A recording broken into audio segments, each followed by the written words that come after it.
The sniper meta is here, and if you don't learn exactly what you need to do in order to capitalize on it or counter sniper meta altogether, then you will get farmed again and again in your ranked matches. All that being said, let's run down everything you need to know about how to master this meta and anti-meta strategies so that you're well equipped to dominate your games. Speaking of dominate, I need you to go on down and dominate that subscribe button, but enough talking, let's just jump right into it, shall we? So in a lot of pro matches, the meta has quickly devolved into sniper v sniper battles, where better snipers and better sniper tactics are what keep winning out again and again. Especially on maps like Ascent with really long open sightlines, if you cannot capitalize on the power level of snipers, you're gonna get farmed again and again, get picked off, and you're just gonna lose round after round while the enemy keeps stacking their economic advantage. So first off, the thing that we need to break down is what makes an operator just so strong. Well, it might be pretty obvious, but the operator can destroy just about anyone who peeks an angle if the op is holding an angle. Being able to kill anyone with the body shot means that it's relatively easy to use compared to any other type of shots in the entire game. If you can hold an op sightline first, the enemy either has to 1, not contest that angle at all, or use smoke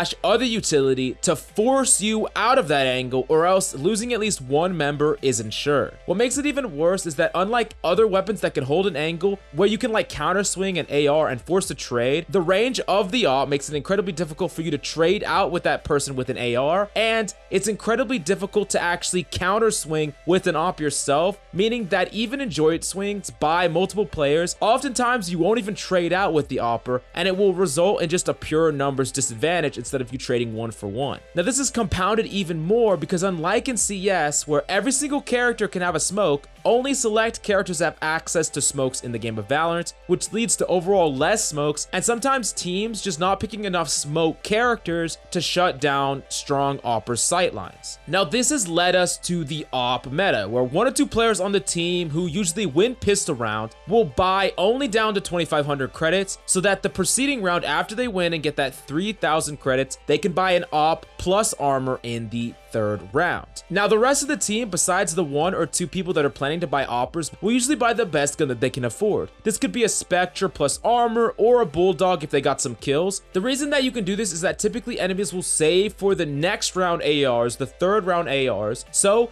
3 members on your team buying is enough to ensure the round versus an enemy team that usually saves. That being said, losing this round is a nightmare because you give up on a lot of economy, and if every member on the team just buys the best gun that they possibly can, you're gonna have such a huge, overwhelming advantage over the enemy team, but that means that you're not gonna be able to meet any powerful gun thresholds for the 3rd round, which means the advantage switches to the enemy team, especially if they saved. This is also why on maps like Ascent, where ops are even better than usual, I think that some teams could start to get very greedy in pro matches and try to even have 3 or 4 players save to ops, and they only have 1 or 2 players buy powerful guns like a Spectre or a Bulldog or anything like that. This allows you to go triple or even quad ops, which might seem like a crazy thing to do, but that can be absolutely dominant and snowball advantages against teams that buy ARs. Because think about it this way, if you win the 1st round and you buy just enough powerful weapons to put you at a pretty big advantage against enemies that are saving, then for the 3rd round you buy multiple operators, anywhere from 1 to 4 on your team. Now on that 3rd round, enemies are going to be buying ARs because that's what they can afford, but you're going to be outranging them because you have operators. So essentially you still maintain the lead against the enemy, and if you can get some picks with your operator, then all that money that the enemy team saved to buy on that round gets wiped out, and then the next round they're probably gonna have to save again, and then the next round they still might not be able to buy up. So you can really see how this snowballs like crazy if you snowball yourself all the way to 3rd round ops. So essentially what this strategy does, and the range at which how many members of your team buys, increases your risk versus reward. Because on the 2nd round, if you don't buy enough of an advantage, the enemy team can still turn the tables on you, and you can lose the 2nd round. That will just shut your snowball down right there. But if you go for the extremely risky play here, and you only have 1 or 2 members of your team actually buy, and the rest of you only buy down to 2,500 credits, and then you stack multiple ops, especially on defense, that's going to be a much higher risk, and there's going to be a much bigger margin for error, but the reward is you have more operas on your team that could shut down enemies even if they save all the way for the AR. I know that this is a really complicated macro strategy, but many people in the comments have been asking for it, so if you want to see more in-depth breakdowns of big fundamental concepts in the high level of play, definitely smash that like button and let me know in the comments down below. Now moving on, if teams start to to adopt this playstyle even more, where less and less people are buying in the second round so that they can slingshot themselves with a second round win straight into ops, then the enemy team can also develop countermeasures where they actually force buy on the second round to attack the level of greedy save strat of an enemy defense waiting to slingshot towards an op. Because remember, if you lose that second round, you're not going to get enough money to slingshot you to an op. You're only going to get that 1900 credits, so that's really important. You're going to be able to buy ARs, but you're not going to be able to slingshot straight to ops in the third round. Now, as you can see with all the stuff I talked about, you can see a small glimpse inside the complexity of sniper meta, but it doesn't just stop there. We already have broken down how TSM dominated in the finals with an untraditional double smoke, no sage composition, and while I don't think this will become the de facto meta in general, on Ascent in particular and in your ranked games, being able to block off multiple op main sightlines on Ascent in particular can allow you to push for mid control, or you can use your first round of smokes to bait out a wave of utility, and you can use the second round of smokes to force an opper out of position, and then you can push on aggressively on the point.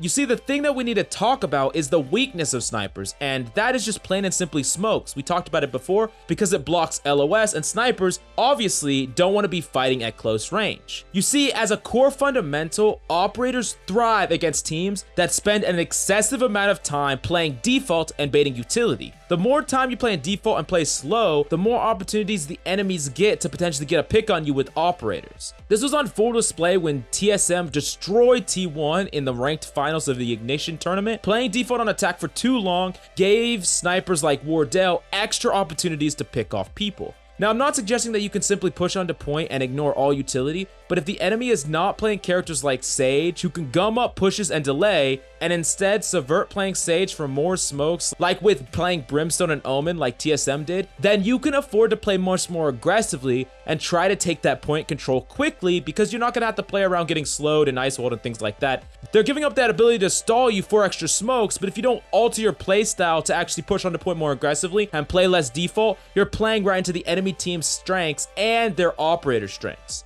Going back to the weaknesses of operators, one of the biggest weaknesses of an operator is that it has a really big difficulty retaking sites, and of course they have a weakness close range. This is why using smokes to quickly take the point versus multiple oppers is one of the few ways to win, or use your first round of smokes to bait out utility, and then the second round of smokes to quickly take the point, so that you put these oppers in a retake the point scenario. You don't peek them, you force them to swing you, because that is where they're by far the weakest, and they can't use their range advantage, and they can easily get counter swung on. So now that we've broken all this down, what are the big takeaways that you need to take into your ranked games? So the first thing is play more smokes. Omen, Brimstone. If enemies get ops on a map like Ascent and you have absolutely no smokes, you are gonna lose full stop. If your enemies are good with operators and you're not playing any smokes in your composition, I'm sorry, but you lost that game automatically on Ascent. So keep that in mind.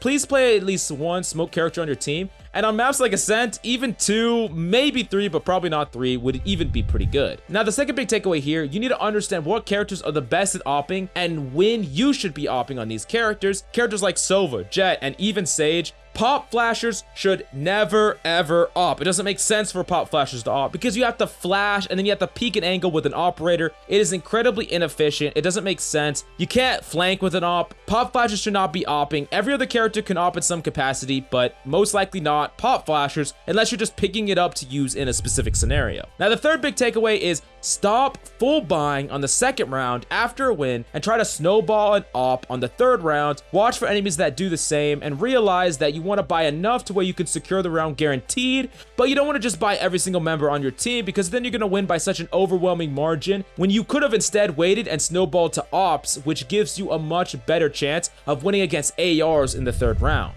Now, the fourth big tip is stop peeking ops, man. Notice who can hold an angle first on the top left minimap and just stop peeking an angle that has an opper or could have an opper. Use smokes, route around to closer ranges. Please stop peeking operators. The fifth and final takeaway is realize that playing default for really long can be a liability when playing against a lot of ops. Playing it long enough to bait out some utility, but then flushing out snipers with the second round of smokes and push is typically the best strategy. Force them to retake, and when you're playing default, please stop peeking long sightlines at all unless you're forcing them out with utility. Anyway, smash that like button if you like this in-depth breakdown of the brand new sniper meta. And if you have any questions, comments, or any videos you want to see, definitely let me know in the comments down below. That's all I got for you today. I'm Coach Mills, and of course, till next time.